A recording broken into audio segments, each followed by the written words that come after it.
Greetings and welcome back, Guardians, to something I want to touch on, and I may be reading too far into it, but it hasn't been able to escape my mind since it went down, and also going over things that have happened recently in the past. Things aren't adding up for me, and I want to know if you guys maybe feel the same, or you can tell me in the comments if I'm reading way too far into it. But I think it's definitely a good question to pose right now on if the Destiny content vault is real. Now, we obviously know that the content vault has been that it's essentially where things go to die in Destiny's history, everything that is old, everything that's been in the game that they say they want to save our disk space for consoles and all sorts of other things.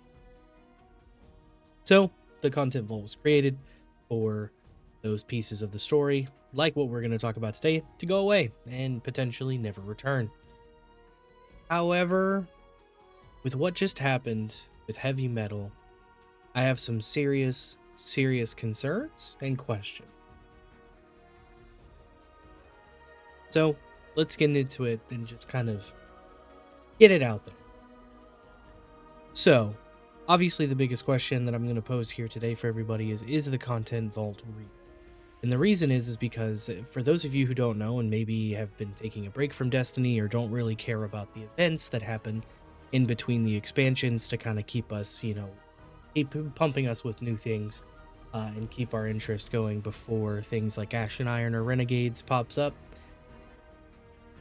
During the heavy metal event, there was suddenly a tweet made because people on Twitter were finding out that if you launched heavy metal from the tower, because there was a tower node there was a huge icon that you could click on, just like for Festival of the Lost or for Solstice, things of that nature, where you could then launch yourself into the event activity. If you launched it this way, however, once you completed a match, people noticed something a little odd. The drops, instead of being the new heavy metal drops like the sword synesthesia or the shotgun, Tricinus or Trachinus, no one really knows how to pronounce it quite yet. However, instead of those items, you would get a better Devils, but not the better Devils that strand. You would get a better Devils that has different scope options and very limited perks. But it wasn't just better Devils, you would get all Red War gear and weapons. It was like the game had been reverted to when Destiny 2 started, and these nostalgic and old rolls and gear was dropping. And it wasn't like it was dropping with incorrect information. I mean, it was dropping with a Red War icon in the top left. It was dropping the same items you would have gotten at the beginning of Destiny 2 whenever it was launched. And like I said, I mean, it even had scope options, which we know has been a thing of the past for years and years and years with Destiny. Scope options don't pop up anymore on weapons. They haven't for pretty much as the entire time I've been playing. So, obviously, the community was confused, not necessarily in an uproar, but it was almost to the point as well where people started doing it on purpose to get these older roles that they may not have seen for years on end, or if they just really had that nostalgia trip, they were just wanting to, go through the feeling of seeing the old drops again from Red War. But I think, at least from my perspective, I haven't seen anyone touch on this. And this is where I think things get a little scary, but also I think pose some serious questions for us as players to Bungie.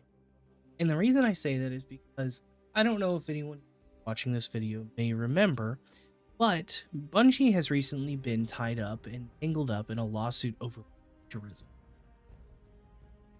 Now, to everyone, not fucking shocking. Let's all be real with each other here. Plagiarism and Bungie seem to go hand in hand, especially after the whole marathon thing. But this is regarding the one author from that had pretty much a story very similar to Bungie put together in a Wattpad years ago. And, he published that Wattpad publicly. It wasn't like a published, production or a book, as far as I remember. But he's trying to claim that Bungie stole the story from him and then made millions of dollars off of this. And one of the statements that Bungie has made under oath, in court, in a filing, is that a build of Destiny 2 that is the Red War doesn't exist. And I could not make this any more. Any of the articles you go to look at, they really focused on this idea that Bungie has said there is not a build of that game that exists within the studio, so it is totally unfeasible for them to even provide it in court for review in the plagiarism case, because they just don't have it. It's just not in the studio. And they even tried to submit Bife's video of the entire lore of Destiny as evidence, upon which that was denied because they can't just use the community's recount because we're not the ones who create the game. But I want us to hone in on this, because if that is the case, how in the fuck did we just get dropped Red War weapons and the game didn't even have a second thought about it? It dropped it just like any other normal weapon, even the drops you're going to see in the B-roll behind me talking about. But that's the question I have to pose, and there's several more questions you could also go through with that. Number one, how the fuck did that happen if that doesn't exist? Obviously, that means the data is still in the game. The information is still there if it's able to drop Red War weapons and gear just like it did when Destiny 2 first launched. Now, some people may chalk this up to like, oh, it's a base game thing, those type of weapons are always in the base game. Why? If we want to talk about saving disk space for the consoles and everything else, why are we still maintaining weapon models and armor models and rolls and all of that from Red War? Shouldn't we take those out of the game? And that will save us tons of space as it is? Besides taking out the actual story content? I know obviously the story content is probably, marginally larger based on cutscenes and things like that. But this poses a pretty scary question of, number one, is the content vault even real, or is all the data still there and just disabled? That way we can't get to it. But also, does this spell danger in court for Bungie? Because this just proved that that data is still there, and it's able to be accessed for that build of the game because the game operated pretty much on its own volition. It dropped Red War gear. Who knows how much other Red War data could be within the game that we're playing right now. And they just lied. And I think that's the scariest part of this whole thing. Is, if the content vault is just some huge deception, to really, keep... The only thing that I could think of from a developer standpoint is that they're using the content vault as a way to focus their resources instead of having to ever delegate someone to go back and fix Red War, to go back and fix Forsaken, back and fix old seasonal stuff. If we had access to everything, right? Let's just go from that direction, right? If we had access to loadout, Red War till now. I think the content vault from a developer standpoint is more so to say, hey, we want to focus our resources from this point forward. We don't want to have to constantly focus a piece of our team to go back to Red War to fix something because the new season broke it. Go back to Witch Queen because something broke. Back to Forsaken. If that makes sense. They're trying to shorten the range and the scope of their, upkeep of everything, which makes sense. But just say that. Don't sit here and try and use the excuse of disk space and console requirements and all of this other stuff. Just tell us that you want to keep your scope of work within a reasonable area, and so that's why certain things are sunset. Would you still have to deal with the community being upset about part of it? Of course, that's just how the cookie crumbles. You can't please everybody. But I think you would have a much smaller percentage of people so mad about it and less of an impact if you were just honest about that piece. But the thing is we honestly don't know. Obviously, I'm willing to give it the benefit of the doubt that this was just base game content that suddenly started dropping, but it still raises so many confusions for me and questions that I feel like definitely need to be answered sometime soon in a TWAB or something like that.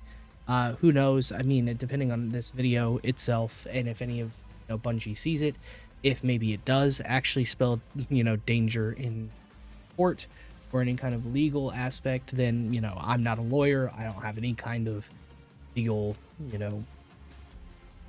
I don't even know what to call it besides like knowledge or professional insight, I guess, in terms of that end. But I feel like this is definitely a scary moment. I don't know how this wouldn't spell bad news for that situation, especially because, I mean, we've just been proven that it's there. Whether they have an exact build of what it was like when Red War was around, I don't think that matters. I think that it matters that they pretty much said, hey, we don't have it. We don't have the data. We don't have a build of the game like that. And then we turn around, months later, and all of a sudden we're being dropped Red War gear in a new PvP mode. So, I mean, with that, you guys tell me what you think. This is much shorter of a video, but this was something I wasn't able to get off of my mind at all with seeing this go through. It's kind of baffling to me that we're having to constantly ask this question when things like this pop up. But, I mean, hopefully, it does give us kind of some insight, or maybe, we just have a conversation and Bungie never addresses it. Could be either or. So I don't know. Tell me what you guys think. Am I reading too much into it? Is there something maybe I'm not accounting for throughout just thinking this out loud and kind of trying to understand why in the world this could have happened? And also, I mean, hey, I'm still playing. It's not like it's going to prevent me from playing if the Destiny content vault is definitely a lie. It's just going to be more disappointing. But yeah, I just wanted to get this out there and kind of get my thoughts on it, especially with everything going on, because I haven't seen anyone really touch on this. But yeah, I'll keep an eye out for what you guys say in the comments. I'm ready to have, lots of conversations with you guys, and hopefully we'll be back to like lore videos and stuff, especially since Ash and Iron starts the day before this video goes out. So I appreciate you guys watching. I appreciate this still steady growth on YouTube. I can't ever thank you guys enough for us almost getting to 10K subscribers. We're just on the cusp there. And then also, of course, if you watch this, want to come talk about it with me, one-on-one in person and kind of more real time instead of waiting for, videos to come around, or maybe you want to talk about stuff, before I even go through and do my videos and recordings and everything. Come by Twitch. It's September, so any subs to channels are discounted prices, and especially with being a smaller content creator, you guys coming in, subbing yourself using Twitch Prime or anything, super helpful and helps me to keep this mill of videos and streams going. So I would definitely appreciate seeing you guys there. But other than that, have a good week, everybody. Have a fun Ash and Iron. Hopefully we don't get too disappointed with everything. I've got my cautiously optimistic ideas, but we'll see how it goes. And I'll see you guys in the next video. Later.